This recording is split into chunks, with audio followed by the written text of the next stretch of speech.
pitong pabahay sa Bataan di pa man nagtatagal, bumabagsak na raw. Malabnaw ang simento, nagigiba ang dingding, lumulubog ang sahig. Sino-sino na naman kaya ang nasa likod nito?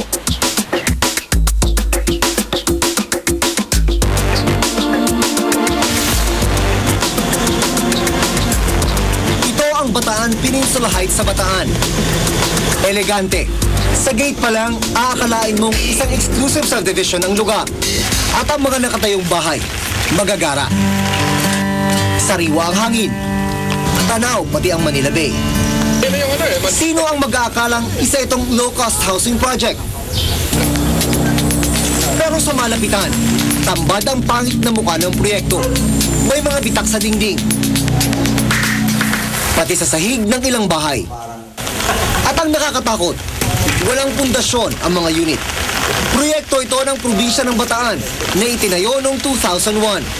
And dito sa loob, Sinamahan kami ng taga-engineering office ng Bataan para tignan ang proyekto. problema initially.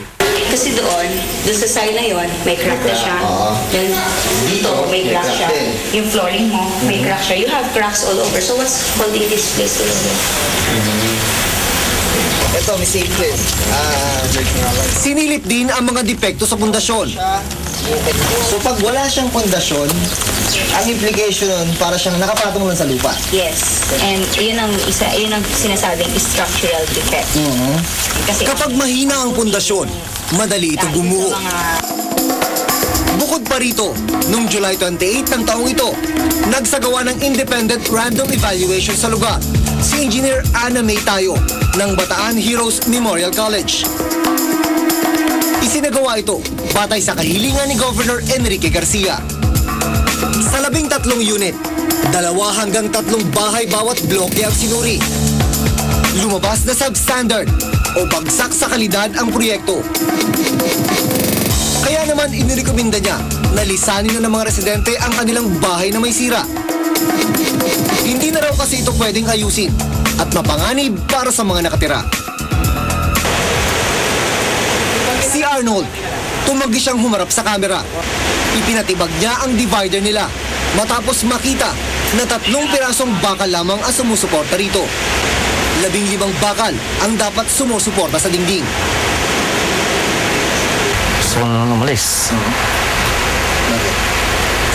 Baka masaktan pa yung mga anak ko eh. Hindi ka rin unsafe ka rito eh. Ang ibang residente tulad ni Aida, hindi tuloy maiwasan ng mangamba kahit na wala pang bakas ng pagkasira ang bahay nila. Dugot, pawis at buong buhay na ipon kasi ang kanyang ibinuhos sa pagpapatayo ng bahay. Wala palang puting. Parang to a layman's understanding, parang mawawala lahat ito. Parang kukulaps lang basta sa isang, just a wink of an eye. Wala lahat yung pagod ko tsaka yung pera ko. Mahigit 200,000 piso ang ginastos sa pagpapagawa ng isang 2-bedroom housing unit na may 42 square meters. Ibinenta ito na mahigit 300,000 piso. Ang 3-bedroom na may 54 square meters naman ay mahigit 300,000 piso ang ginastos sa pagpapagawa. At ibinibenta ng mahigit 500,000 piso. Sa 205 housing unit na itinayo, 107 ang naibenta. At 74 naman ang kasalukuyang may nakatira. Para lubos na maliwanagan ang mga depekto sa housing unit, ipinasiyasat namin ang mga bahay sa isang structural engineer. Ganun din. Itong delikado kasi totally nakadetach na yung wall sa kulom eh. Kaya may tendency na matutumba. Ito delikado. Walang mga dowels yata eh. Walang mga bakal.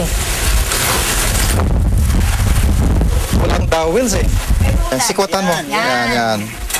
Yan. Sige. Yun. Yung quality ng workmanship, very poor. Nakita rin ni Engineer Lumawag ang crack sa bahay na ito na may pamilya pa rin nagtitiyagang manirahan. Ito medyo serious ang crack nito. Kasi yung beam natin sa taas, nag-crack na eh. Bumigay. Bali ito structurally damaged siya eh. Kasi beam sa taas ang may crack. Hanggang sa baba. Tinim mo. Sa kabuuan, sinabi niyang mababa ang kalidad ng pagkakagawa sa mga bahay. Tugma ito sa evaluation na ginawa ni Engineer Tayo. Kasi yung mga material, undersize, ibig sabihin noon, yung cost noon mababa. Kaya hindi siya the same cost as per plan. Sa mga ganitong mga klase mga bahay, it ranges from 120 to 250,000. This is negligence of the supervision. Nagkaroon ito ng negligence on the part sa mga inspector. Akala ko may pagkakataon. Ayon naman sa Homeowners Association, hindi muna nila lilisanin ang kanilang mga tirahan. May problema man. Na ituloy lang na yung sinasagawa na inspection. Dahil hindi pa naman lahat ng bahay ay nai-inspect.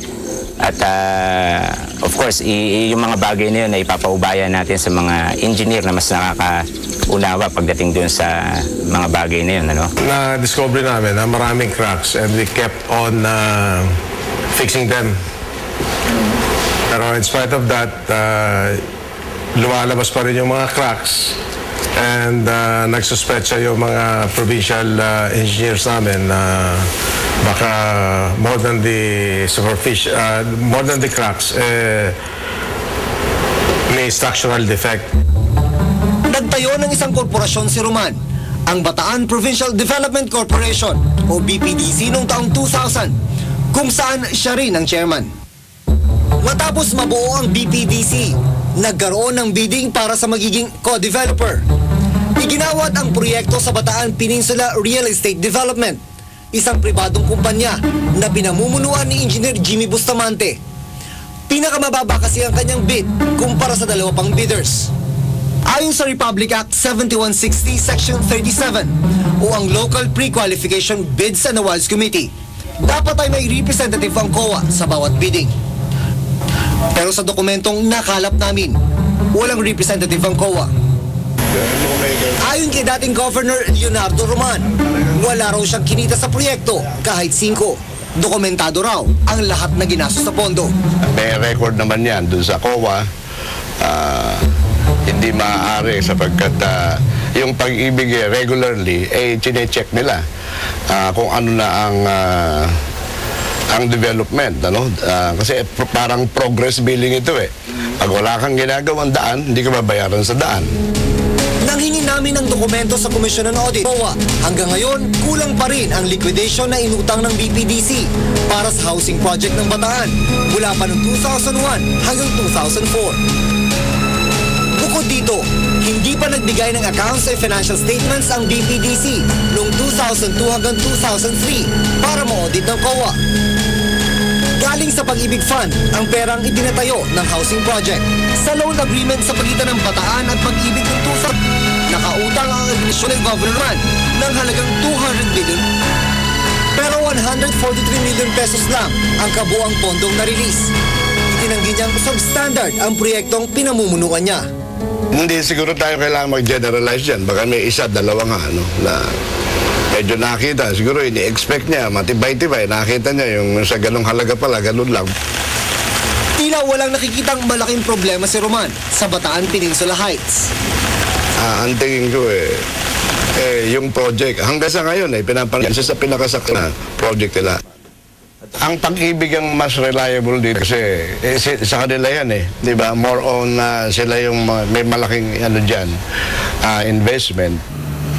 Mariin namang itinanggi ng Pag-ibig na dapat sila ang nag-monitor kung tugma sa specification ang mga materyales na ginamit. The responsibility on the part of the developer is to make sure that they build these houses and that they build it in accordance with specifications.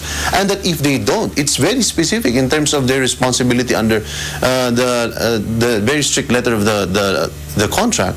In the event that they're not able to build these houses in accordance with standards, it is their responsibility to in fact buy it back, meaning to purchase it back, to pay the institution back for whatever we have loaned to that member. Limitado raw ang ocular inspection nila sa mga housing unit. As a creditor, we go there from time to time. We conduct sporadic inspections. But nonetheless, for us to be able to do that, or for us to do that regularly, will again set aside all the regulatory functions of the different government agencies. Sinubukan naming kunan ng panig ng co-developer na si Engineer Jimmy Bustamante tungkol sa mga depektong nakita sa mga housing unit. Pero hindi ito nagpaunlak sa panayam sa harap ng kamera. Ito yung gawa ninyo. Yung Itinanggi niyang palpak ang gawa niya. Isolated case lang daw ang mga depektibong housing unit. Isang written statement ang ibinigay niya sa amin. Nakasaad dito na noong panahon umano ni Governor Roman, maayos na pinangalagaan at pinanatiling malinis ang mga housing unit. Mistulang naiipit sa dalawang nag-uumpugang bato ang mga residente. Ang kanilang pawis, dugo at dekada ng pagtitipid para magkabahay, binigulang ng mga nasa likod ng proyekto. Ako si Jun Veneracion at ito ang nakatala sa aking Reporter's Notebook.